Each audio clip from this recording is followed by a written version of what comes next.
ಉದಯಗಿರಿಯಲ್ಲಿ ದೇಶದ್ರೋಹಿಗಳು ಅಟ್ಟಹಾಸ ಮೆರೆದಿದ್ದಾರೆ. ಕಾಂಗ್ರೆಸ್ 2 ವರ್ಷಗಳಿಂದ ತುಷ್ಟೀಕರಣ ರಾಜಕಾರಣವನ್ನ ಮಾಡ್ತಾ ಇದೆ.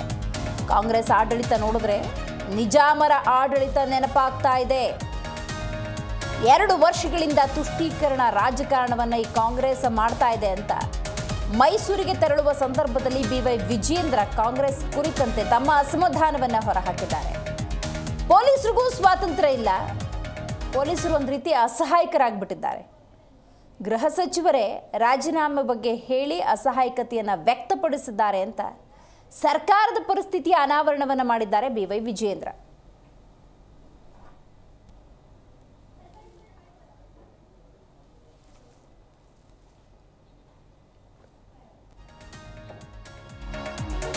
ಮೈಸೂರಿನಲ್ಲಿ ನಿಷೇಧಾಜ್ಞೆ ಹೇರಿಕೆಗೆ ವಿಜಯೇಂದ್ರ ಖಂಡನೆಯನ್ನು ವ್ಯಕ್ತಪಡಿಸಿದ್ದಾರೆ.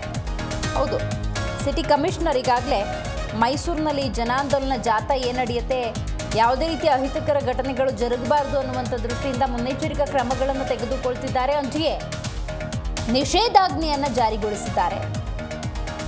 ಸರ್ಕಾರಕ್ಕೆ ತಾಕತ್ತು ಅನ್ನೋದಿದ್ದಿದ್ರೆ ಕಲ್ಲೆಸೆದ್ರು ನೋಡಿ ಆವಾಗ ನಿಷೇಧಾಜ್ಞೆ ಹೇರಬೇಕಾಗಿತ್ತು. ಹಿಂದೂಗಳು ಹೋರಾಟ ಮಾಡ್ತೀವಿ ಅಂದರೆ ನಿಷೇಧಾಜ್ಞೆ ಹೇರೋದಲ್ಲ, ಏನೇ ಆದರೂ ನಾವು ಹೋರಾಟ ಮಾಡ್ತೀವಿ ಅಂತ ಹೇಳಿದ್ದಾರೆ ವಿಜಯೇಂದ್ರ. ಇತ್ತೀಚೆಗೆ ಮೈಸೂರಿನ ಉದಯಗಿರಿನಲ್ಲಿ ಕೆಲವು ದೇಶದ್ರೋಹಿಗಳು ಅಟ್ಟಹಾಸ ಮೆರೆದಿದ್ದಾರೆ.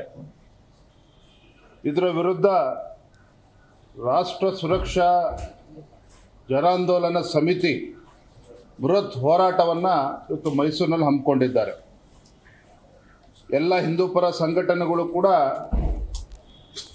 ಈ ಹೋರಾಟಕ್ಕೆ ಬೆಂಬಲವನ್ನು ನೀಡಿದೆ.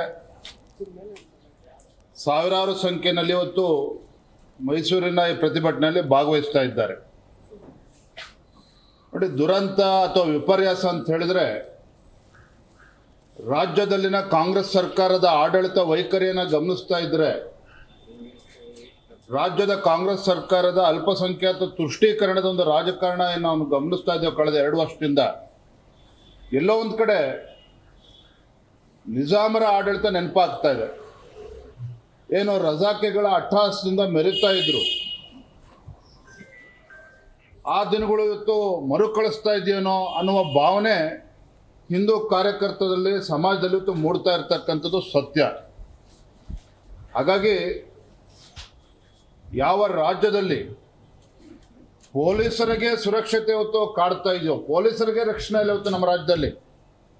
ಪೊಲೀಸ್ ಸ್ಟೇಷನ್ಗೆ ನುಗ್ಗಿ ಇವತ್ತು ಹಲ್ಲೆ ಮಾಡ್ತಕ್ಕಂಥದ್ದು, ಪೊಲೀಸರಿಗೆ ಹೆದರಿಸ್ತಕ್ಕಂಥ ಘಟನೆಗಳು ಪದೇ ಪದೇ ರಾಜ್ಯದಲ್ಲಿ ನಡೀತಾ ಇದೆ.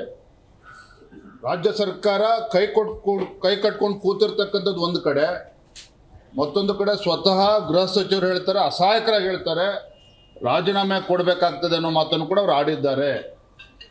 ಇವತ್ತು ಪೊಲೀಸ್ ಇಲಾಖೆ ಇವತ್ತು ಅಸಹಾಯಕರಾಗಿದ್ದಾರೆ ಅಂತ ಹೇಳಿದ್ರೆ, ಗೃಹ ಸಚಿವರು ಇವತ್ತು ಅಸಹಾಯಕರಾಗಿ ಮಾತನಾಡ್ತಾ ಇದ್ದಾರೆ ಅಂತ ಹೇಳಿದ್ರೆ, ಸಮಾಜದಲ್ಲಿ ಜಾಗೃತಿ ಮೂಡಿಸಿ ನಮ್ಮ ಸಮಾಜದ ಹಿಂದೂ ಸಮಾಜದ ರಕ್ಷಣೆ ಅನಿವಾರ್ಯವಾಗಿ ಇವತ್ತು ಹಿಂದೂ ಸಂಘಟನೆಗಳು ಇಳಬೇಕಾಗಿರ್ತಕ್ಕಂಥದ್ದು ಅನಿವಾರ್ಯ. ಜಿ ಕನ್ನಡ ನ್ಯೂಸ್ ಈಗ ನಿಮ್ಮ ಮನೆಯಲ್ಲೇ ನೋಡಿ, ಎಲ್ಲ ಕೇಬಲ್ಗಳಲ್ಲಿ ಈಗ ಲಭ್ಯ.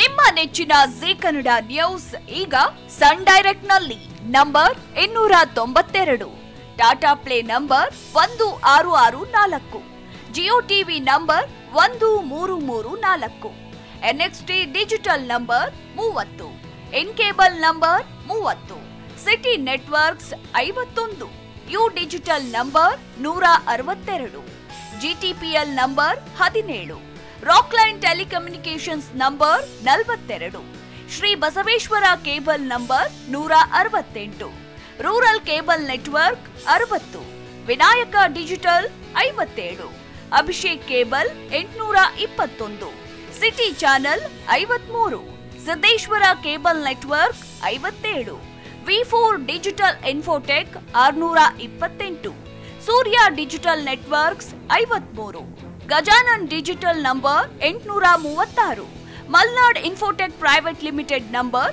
56, Metrocast number 830, Victory digital number 167ರಲ್ಲಿ ನೋಡಿ ಆನಂದಿಸಿ.